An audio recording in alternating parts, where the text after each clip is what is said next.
요새는 보이스피싱이 이 나이 든 사람들만 상대해서 사기치는 게 아니라 젊은 청년들, 2030들, 취업준비생들을 상대로도 보이스피싱 사기를 치는 경우가 있더라고요.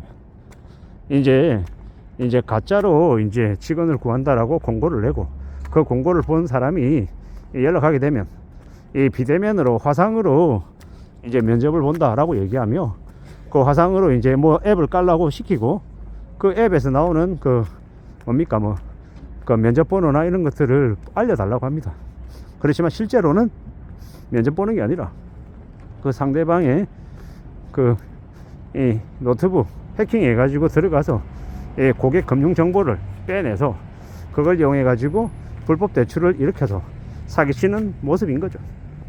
그런 일들이 이 영화에서만 벌어지는 게 아니라 현실 세계에서도 비일비재하게 벌어지는 것 같습니다. 그래서 항상 의심하고 뭔가를 할 때 더욱더 조심하라는 이야기를 많이 하는 것 같습니다. 세상 살아가는 게 참 별의별 일들이 다 있습니다. 사기꾼들은 계속 사기를 더 치기 위해서 공부하고 연구하고 여러 가지들을 따져보고 하다 보니 더욱더 정교해지고 더 고도화되는 것 같습니다. 상대적으로 이 피해자들은 그러한 것들을 모르다 보니 이제 쉽게 사기당하는 경우가 많은데요. 나이가 많은 사람이든 적은 사람이든 언제든 우리가 뭔가 나에게 이득을 주겠다고 접근하면 그에 대해서는 철저히 의심하고 확인할 필요가 있겠다라는 겁니다. 더 조심해야 된다라는 생각을 합니다. 그리고 저는 개인적으로 뭐라고 생각하냐, 이 대한민국의 금융권들이 비대면 대출해 주는 건 이 금액이 예를 들어서 뭐 100만 원이다, 300만 원이다, 500만 원이다 딱 한도를 짓고 이 고액이다, 뭐 1000만 원 이상의 대출은 이 비대면 대출이 아예 불가능하게 만들어야 된다고 생각합니다. 무조건 지점에서 창구에서 대면으로 신분증 보여주고 여러 가지 서류 직접 작성하게 하고 신분증 같은 거 다 보게끔 하고 그러고 난 다음에 이제 아이 개놈 자식 그러고 난 다음에 이제 그 대출을 일으킬지 말지를 결정하게끔 해야 된다라고 생각합니다. 왜냐? 그렇게 해야 큰 피해를 입는 걸 막을 수 있다라고 보기 때문입니다. 지금의 시대는 이 별의별 놈들이 온갖 이렇게 사기를 치겠다라고 혈안입니다. 그런 무시무시한 시대이기 때문에 넉넉히 지내다가는 큰 화를 입을 수 있다라는 거. 가만히 있는데도 전화 와서 대출 받으라고 전화상으로도 온갖 폐악질들을 혹은 영업질을 벌리는 놈들이 너무도 많은 시대입니다. 이런 험한 시대에 안전하게 살아가기 위해서 어떻게 해야 되겠습니까? 어떤 모습들이 필요하겠습니까?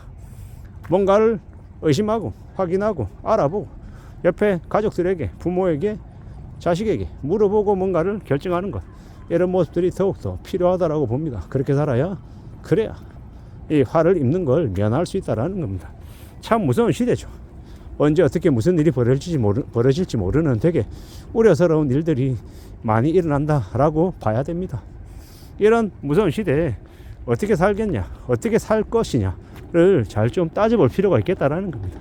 정신 차리고 조심하고 또 조심하고 확인하고 또 확인하고 계속 이렇게 점검하는 거 말고는 다른 방법이 없는 것 같습니다. 꽤 무서운 시대에 살고 있어서 어쩔 도리가 없는 것 같습니다.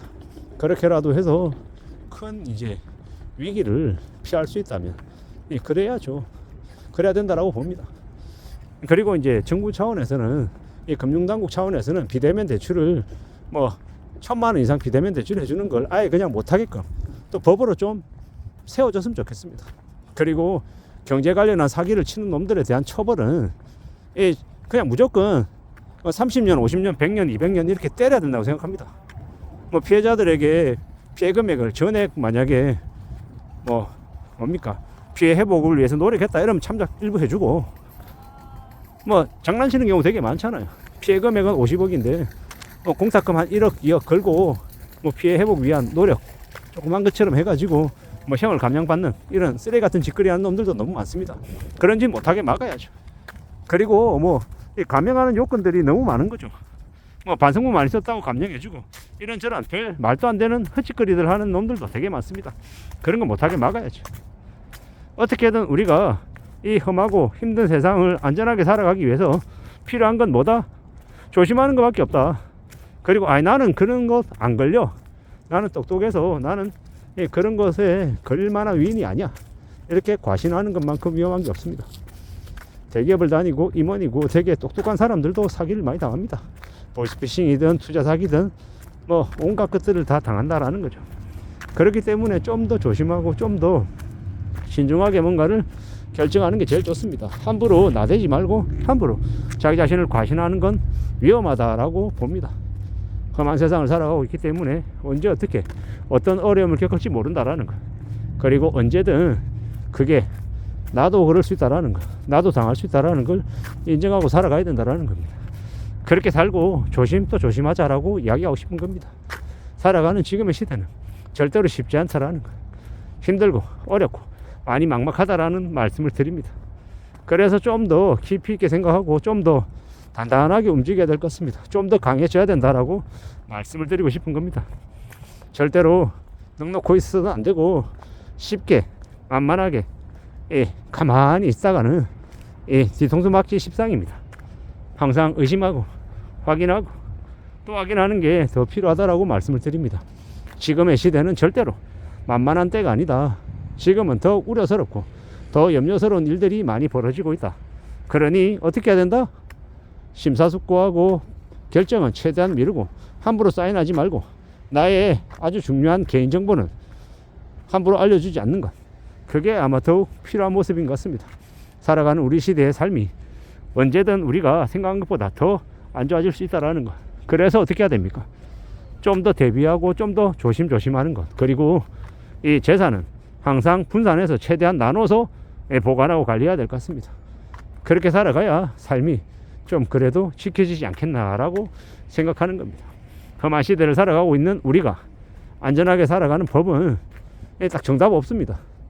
언제든 내가 당할 수 있고 언제든 내가 큰 화를 입을 수 있다고 생각하고 조심하고 또 조심하는 것밖에 없습니다. 남을 함부로 믿어서는 안 됩니다. 정말로 부모 자식 간에도 의심하고 또 의심해보고 확인할 필요가 있겠다라는 거. 보이스피싱 뭐 자식들이 어디에 납치가 된 것처럼 해가지고 전화하는 고전적인 방식은 이제 더 이상 쓰지 않는다라는 거죠. 말도 안 되는 기상천외한 방법으로 사기치는 놈들이 많다라는 거. 나보다 사기치는 놈들이 훨씬 더 머리 꼭대기에 앉아있는 사람들이기 때문에 그들이 말하면 작정하고 달려들면 그걸 피할 수 있는 사람도 극히 드물다라고 얘기할 정도입니다. 이 험한 시대를 우리가 잘 살아가기 위해서 어떻게 해야 될지 마음 단단히 먹고 정신 바짝 차리고 사는 것 말고는 길이 뭐가 있을까라고 생각해보면 잘 생각나지도 않습니다. 험한 시대를 살아가고 있는 건 확실하고 우리가 더욱더 두려워하고 염려하고 정신 바짝 차리고 살아야겠다라는 거, 그게 요즘 와서 더 많이 드는 생각입니다. 아무쪼록 저나 여러분들이나 우리의 삶이 안전하고 무탈하기를 진심으로 바랄 뿐입니다. 이상입니다.